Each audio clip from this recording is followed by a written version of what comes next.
আপনারা সবাই জানেন আজকে এখানে আয়োজন আওয়ামী লীগের 75তম প্রতিষ্ঠা বার্ষিকী গোল্ডেন জুবলি প্লাটিনাম জুবলি। আমি বেশি কিছু বলতে চাই না, এখানে আমার নেতৃত্ববৃন্দ কথা বলবেন। আমি শুধু দু একটা কথা বলতে চাই। আপনারা জানেন আমাদের বন্দরে যে 9টি ওয়ার্ড আছে, এখানে কমিটি গঠন হয়েছে। এই কমিটি গঠনের অনেক ত্যাগী নেতা বাদ করেছেন, কিন্তু এখানে পদ হয়েছে দুইটি, একটি সভাপতি একটি সেক্রেটারি, মূল পদ।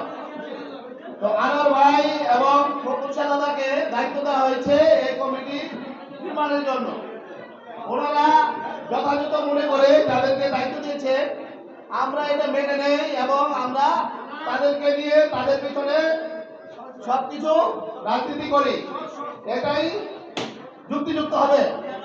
ইনশাল্লাহ ভবিষ্যতে আপনাদের যারা নেতা বাদ করেছেন তাদের জন্য কিন্তু মহানগর বন্দর থানা কমিটি হতে যাচ্ছে, সেখানে অনেক পদ রয়েছে ইনশাল্লাহ। দাদা খোকন সারদা এবং আনার ভাই এটা দেখবেন, আমাদের নিজেদের মধ্যে আমরা নিজেরা কোন্দল না করি, এটা আপনাদের কাছে আমার অনুরোধ। আমি একটা কথা বলতে চাই, দাদা কিছু মনে করেন আপনারা, এখানে যারা কিছু মনে করেন না, আমি ব্যক্তিগত অভিজ্ঞতা থেকে বলি। আমরা রাজনীতি করি আওয়ামী লীগের জননেত্রী শেখ হাসিনা, কিন্তু যখন নির্বাচন সামনে আসে আমরা বলি এটা হলো ওয়ার্ড নির্বাচন, আমরা বলি যে আমরা কোন দলের লোক, তখন আমরা পাঁচাটি বিএনপির। আমরা বলি কি এটা স্থানীয় নির্বাচন। তাহলে এতদিন যে আপনারা আওয়ামী লীগের রাজনীতি করলেন, জননেত্রী শেখ হাসিনাকে নেতৃত্ব হাতকে শক্তিশালী করলেন, তাহলে তৃণমূল পর্যায়ে যদি নেতৃত্ব তৈরি না হয়, 9টা ওয়ার্ড আওয়ামী লীগের কাউন্সিলর মাত্র 2 জন, আমি সিরাজ ভাই। এখন সিরাজ ভাই যে কোনো কারণে তো কি হয়ে গেছে, এখন আমি আছি আপনাদের আওয়ামী লীগের একজন কাউন্সিলর। আমরা 9টা ওয়ার্ড একজন কাউন্সিলর কেন হবে? আমরা 9টা কাউন্সিলর কেন হতে পারবো না? কারণ আমরা স্থানীয় তৃণমূল নেতা কর্মীরা আমরা ভুলে যাই তখন যে আমরা আওয়ামী লীগের লোক। আমরা তখন মনে করি না, আমরা ভুলে গিয়ে বিএনপির লোকের সাথে হাত কাঁধে হাত মিলিয়ে নির্বাচন করি। এটা আমার দুঃখের জন্য বললাম, কিছু মনে করেন আপনারা।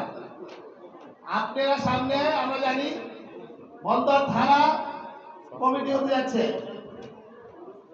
আমার মহানগর সভাপতি এবং সাধারণ সম্পাদকের কাছে একটা অনুরোধ, ওনারা অলরেডি আমরা যতটুকু শুনেছি জেনেছি দিয়েছে, আমরা চাই বন্দর থানার সাধারণ সম্পাদক পদে যোগ্য নেতৃত্ব আসুক। আর আমার চিন্তা ভাবনায় যে যোগ্য নেতৃত্ব